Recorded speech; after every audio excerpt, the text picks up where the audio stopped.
What's good with y'all boys? Welcome back to another video. Today's video, I think you see it in the title.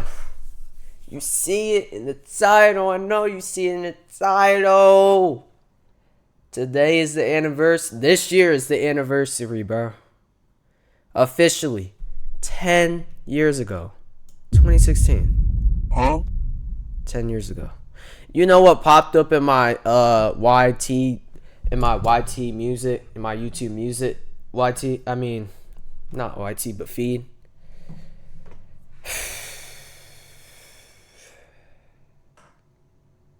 Y'all know something about this, bro? I know some of y'all know something about this. I wasn't around in the music scene, but I know some of y'all know something about that, bro. Bro, I can't even remember what I did in 2016. I think I was in my great grandma's house. That's pretty.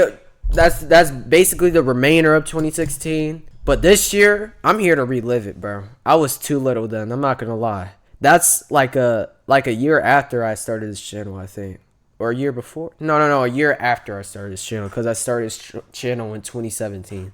I didn't start the channel, but I signed in and I first got my laptop. Back then I just had a tablet, which I still could have done YouTube then. I'm really just, depressed by that and disappointed in that. But let's get started with this video. I'm not gonna hold y'all boys. If you do enjoy this video, make sure y'all like, comment, subscribe. If you're new, make sure y'all go follow that Instagram, tap it to that Instagram for more updates and for more stories on where I'm at. Make sure you'll go tap in to my Discord. It's gonna be lit, bro. It's gonna be lit. And without further ado, let's get to this video. Why did 2016 feel so? Let's check it You out. remember the year 2016? Why is Gen Z obsessed with 2016? Even though it's been a full decade since that year, my generation can't seem to forget how amazing that year was. It was something in the air. People were happy, smiling, the pink filter everywhere. Like, ask anyone between the ages of 18 to 25 right now, they'll say this year was a time of peace, harmony, full of life. But every year past that has kind of gone downhill. Prices went up, people got meaner, and life got more stressful. Every time I go on social media, there's another world-ending problem going on. But it still makes me wonder, have we just grown up and felt the pressure of adult stuff, or was 2016 really that great? So in this video, we're gonna take a look at each pillar of what made 2016 special to see if it was worth the hype, or if it was an overrated year that was juiced up with nostalgia. Let's start off with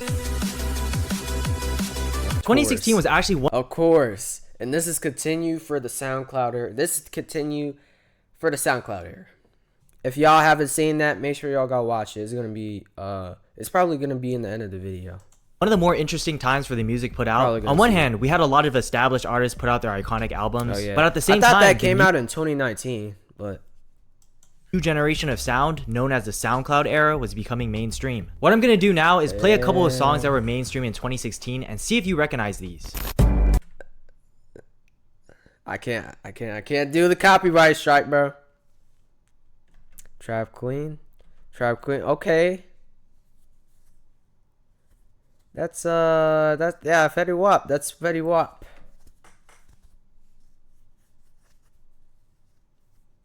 Work Rihanna, no. Oh, I recognize that album. Never listened to that album. This is probably why 2016 is regarded as the best year for music, as every major artist threw out their songs like it was candy. Nowadays, artists take like 1, 2, 3 years before they even hint about dropping another song. Like, Rihanna has not released any music in who knows how long, Frank Ocean is probably not coming back, and all the big artists are trying to be nonchalant and mysterious for some reason. Now, like I said, this was during the same time that the SoundCloud wave came in. Every week they probably got inspiration by Cardi. Fuck that nigga, bro. Artists with crazy face tats would blow up over some dumb lyrics talking about some, all my friends are dead, or some Gucci gang, Gucci gang, Gucci gang, Gucci gang. It was the Lil Uzi Verts, XXXTentacion, Trippie Redd, Lil Pump, Playboi Carti. Pretty much the whole XXL 2016 freshman list. And all these songs were labeled as mumble rap. Everybody hated them when they first came out, saying how they were ruining rap and destroying the new generation of music. But even with all this hate, people were still tuning in and listening. And the reason is simple. Because it was good. I think a bit level of lyrics, but you will still bump your head onto the instrumental of 20 minutes. All the 2016 mumble rap sounds that were labeled as lazy have gotten billions of plays on Spotify and YouTube. I'm gonna confidently give Oh my gosh, Lil Yachty was probably lit, bro. Oh man, I even experienced the year right, bro. I only experienced it from YouTube. YouTube was top, bro. I'm not gonna lie. That's where I found those That's where I found those good ass YouTubers, bro. Point to 2016. That's when I was watching Minecraft YouTubers and gaming, all types of gaming YouTubers, bro. Being worth the hype for music. Instagram 10 years ago had a whole different landscape. Back then, Instagram was casual. You could take a random selfie or use the dog Snapchat filter, post it on your story, and then go along with your day. But in 2026, people are doing the most just to get a picture on the gram. They'll plan out the perfect outfit, spend a whole day planning to take pictures in a perfect spot with the perfect lighting. Like, people's camera rolls have like 1,000 photos of themselves in the same background with different poses. And we also got those people who gave up entirely and don't post at all to seem all nonchalant. They're the ones with no profile picture because they want to seem low-key. Why are we on Instagram ranked? I feel like nowadays it's normal to be worrying about making sure your Instagram feed is aesthetic. People in the past didn't care. Might as well just have your profile with black. Just have a black picture. They're like that. But outside how performative Instagram has become, it's overall a better app in 2026. The reels on there are hilarious. You could be a lot more creative with the stories. Instagram didn't even allow you to add music to your stories till 2018. 2016 was a fun time to be posting whatever, but if the app stayed how it was, we would have been left it out like Vine. Speaking about Vine, that's exactly Hold up, let me check my video if it's glitching or not, bro. how Vine died. It was a pioneer for short form content, sure, but there was only so much you could do within a 6-second video. We got a lot of classic Vine videos, but most of them didn't actually age well. When you go back to it, most of the popular Viners just Vine was just like the old TikTok, really. I'm not gonna lie. I remember I accidentally downloaded Vine on my tablet. And I'm not gonna lie, like some of the reels some of the shorts on there, they were kind of cool, I guess. But it's not as like vibing as TikTok. Now TikTok is trash. I would rather be on Vine than TikTok any day. But it was like Vine. They only had Caleb City good in it, so. Made a bunch of overused stereotypical jokes. That's why King Bash has a corny label and it's on weird. It's weird how he's on TikTok and Reels, and he was on Vine. That's weird. That's so weird, man. So in my opinion, things like Instagram and Vine were not so worth the big hype on in 2016. YouTube had a lot of major changes over the years on what was trending, and in 2016, the popular categories were commentaries and vlogs. On the commentary side, we had people like Leafy and iDubbbz, and on the vlogging side, we had people like the Paul brothers. The editing during that time was slower paced. I feel like every video since 2022 is like forced to shove as many visuals and sound effects to keep the viewer's attention span, and this is why YouTube videos now feel generic. There's no different style or creativity because viewer duration. Videos in 2016 didn't have as much filtering and the need to be corporate, so you could say whatever you want and be authentic. You can literally upload a video cursing the whole time and spewing negativity without worrying about being cancelled or demonetized. Speaking about negativity, YouTube drama was another thing that got trendy. People would straight up make videos hating or exposing one another. Most of the time, it wasn't anything Drama alert. that serious. RiceGum would make a diss track over a comment some 14-year-old made, and Leafy would make commentaries that roasted people for being cringe. The most hated person was definitely Jake Paul. At the time, he was known for causing a scene around his neighborhood and being a douchebag, but when I think about it, there's not much to hate about him other than being an annoying guy. We have upped our games in terms of villains, cause kids were watching Jake Paul back then, but now we got kids watching creators like fucking Jack Dorothy, whose content is straight up harassing people then running away to his security to hide. Then we got other creators who are caught being preds and fiend on underleveled players. Like we have world-ending events. I think everybody knows the Cupcake Man. Do you know the Cupcake Man? We all know the Cupcake Man. Avengers level threats now. Jake Paul is like a level 1 villain, and he plays into that role too. That's the whole reason why he's still successful and people tune into his fights. I saw a post saying how he was like Orochimaru in Naruto and he was like the final boss. But in Naruto Shippuden, we got Madara, Obito, Pain. He's irrelevant. He's not even in the top 20 villains of the content creators. Anyway, I'm gonna have to give a point to 2016 because YouTube was overall more entertaining. By the way, if you made it to this part of the video, I really appreciate it if you like and subscribe. But back to the video. Alright, there are games like Overwatch. I don't even remember what I was watching on YouTube in 2016, man. I guess just gameplays, I guess. I don't know. It was just normal for me. I wasn't looking into the fun for real. I wasn't really even looking into the fun, and I'm so like mad at myself for that. At least I was watching good movies though. There were some good Marvel movies that was coming out.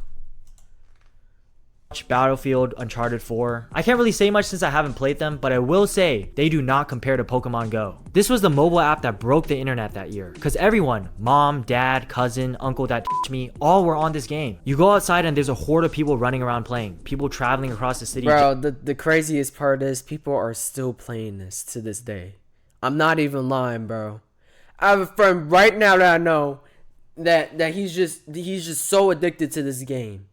He's so addicted to this game that he's been playing for a whole 10, like almost 10 years straight. Literally.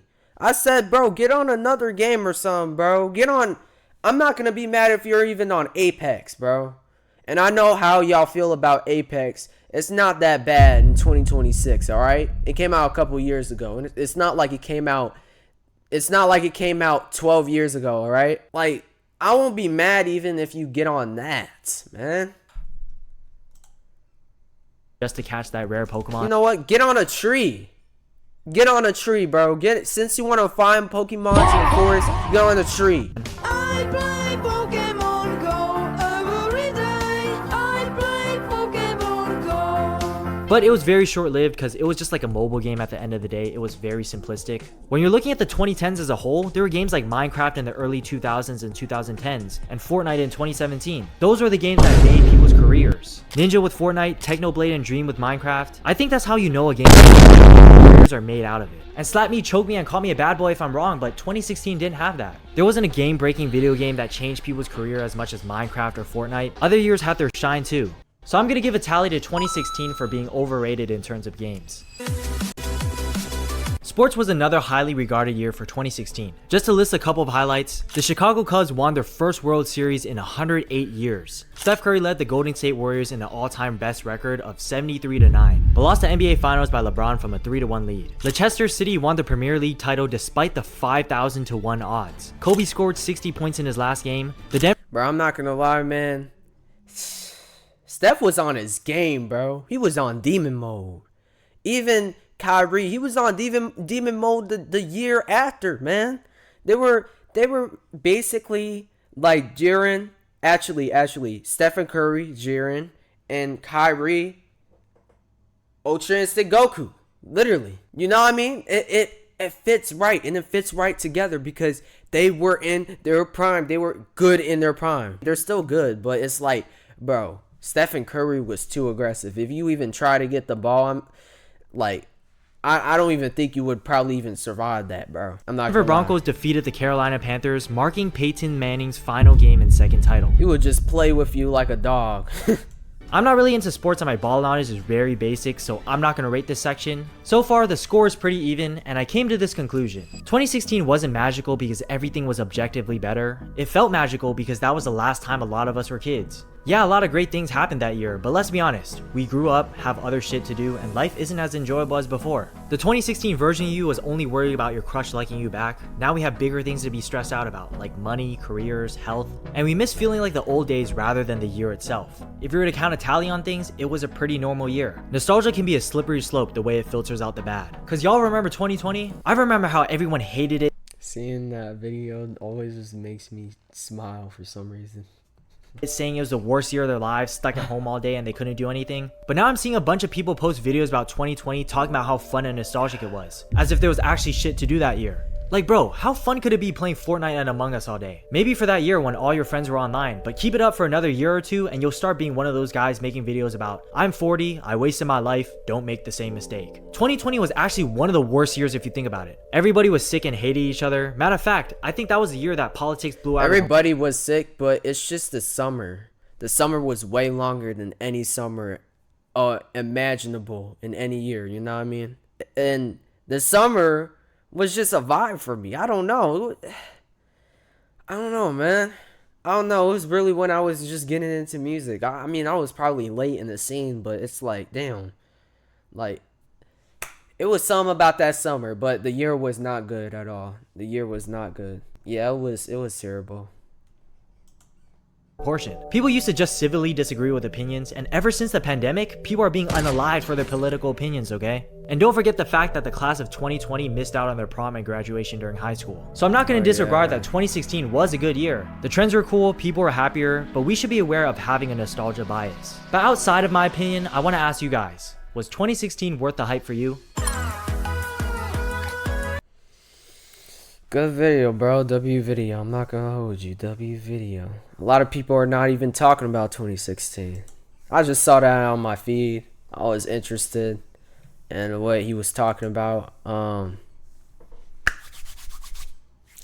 not gonna hold you, man. 2016 was indeed a fun year. That was a fun year. You can't say it wasn't because, bro, it seems like you just missed out on the good stuff. I say it was cool. It was cool and a fun year because it was like you could just do anything. You could have just done anything. You know what I mean? The water park was nice then, my guy. Like, a lot of kids be saying memes now in the water park, and it's super annoying. Even in the park, going to the park was normal. Even going outside was normal, bro. Going outside, I'm gonna repeat that. Going outside was normal in 2016. Not saying it's normal now, but it was beautiful. I'm dick riding it so much that I just said that. But I hope y'all enjoyed this video, bro. Comment down below what you thought of 2016. If you're much more older than me, or if you knew that much more than me when I was what I was doing in 2016. Make sure you like this video, sub if you're new. Make sure y'all go pull up to that Instagram, go tap into that Discord for more future videos like this. And I'll see y'all in the next video. I'm out. I'm gone. Peace.